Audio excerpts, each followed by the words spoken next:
প্রথম জিনিসটা হচ্ছে মানুষকে বুঝতে হবে, এক নম্বর জিনিস হচ্ছে এই গরম কিন্তু যে কোনো সাধারণ সুস্থ মানুষকে within a fraction of a second অসুস্থ করে দিতে পারে। অর্থাৎ মারাত্মক একটা হিট আমাকে এক্ষুনি হিট স্ট্রোকে 2 মিনিটের মধ্যে আমার মৃত্যুর কারণ হতে পারে।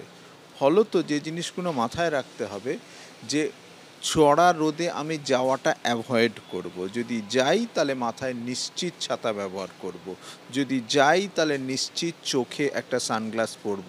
যদি যাই তাহলে সম্ভব হলে মুখে একটা সানস্ক্রিন ব্যবহার করব। তাপপ্রবাহ আগামী এক সপ্তাহ কন্টিনিউ করবে দক্ষিণবঙ্গে। তাপমাত্রা বরং আগামী 2-3 দিনের মধ্যে আরও 1 থেকে 3 ডিগ্রি মতো বাড়বে দিনের তাপমাত্রাটা।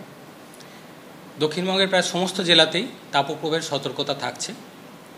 তীব্র তাপপ্রবাহের সতর্কতা রয়েছে কয়েকটা জেলায়, যেমন 25 তারিখে যদি বলা হয় দক্ষিণ 24 পরগনা, পূর্ব মেদিনীপুর, পশ্চিম মেদিনীপুর, পূর্ব পশ্চিম বর্ধমান, হাওড়া, হুগলি, এই জেলাগুলোয় তীব্র তাপপ্রবাহের সতর্কতা রয়েছে। 26 তারিখে গিয়ে তীব্র তাপপ্রবাহ এর স্প্রেডটা আরও কয়েকটা ডিস্ট্রিক্টে অ্যাড হবে, যেমন বাঁকুড়া, ঝাড়গ্রাম, উত্তর 24 পরগনা, বীরভূম, এইসব জেলাগুলোতেই তীব্র তাপপ্রবাহ আরও অ্যাড হবে। অর্থাৎ তীব্র তাপপ্রবাহের স্প্রেডটা ধীরে ধীরে আরেকটু বাড়বে এবং এটা কন্টিনিউ করবে আগামী কিছুদিন। আগামী এক সপ্তাহেই তাপপ্রবাহ দক্ষিণবঙ্গে থাকবে, কন্টিনিউ হবে। কলকাতা পার্শ্ববর্তী অঞ্চলে যদি বলা হয় তাপপ্রবাহ আগামী 5 দিন তো সতর্কতা রয়েছে।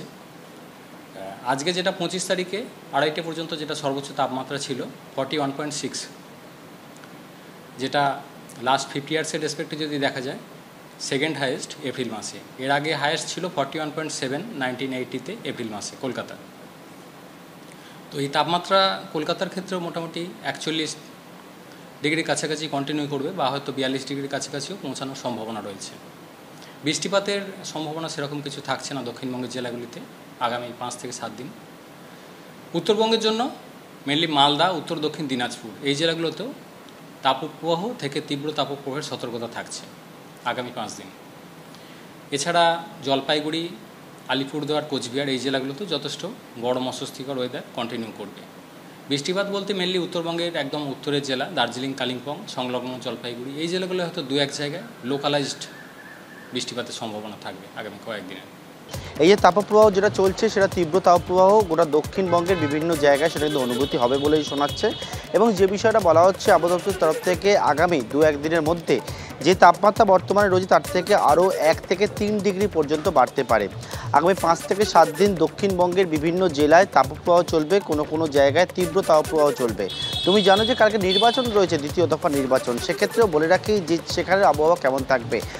2 দিনাজপুর, সেই 2 দিনাজপুরে কিন্তু তাপপ্রবাহ থাকবে, কোনো কোনো জায়গায় তীব্র তাপপ্রবাহ থাকবে। তার মধ্যে যেমন এছাড়া মালদা, নিচের দিকে যদি বলি মালদা বা এর পাশাপাশি কিন্তু যে জায়গাগুলো রয়েছে কোচবিহার, জলপাইগুড়ি, মালদাতে তীব্র তাপপ্রবাহ থাকবে, কোচবিহার, জলপাইগুড়িতেও অস্বস্তি থাকবে।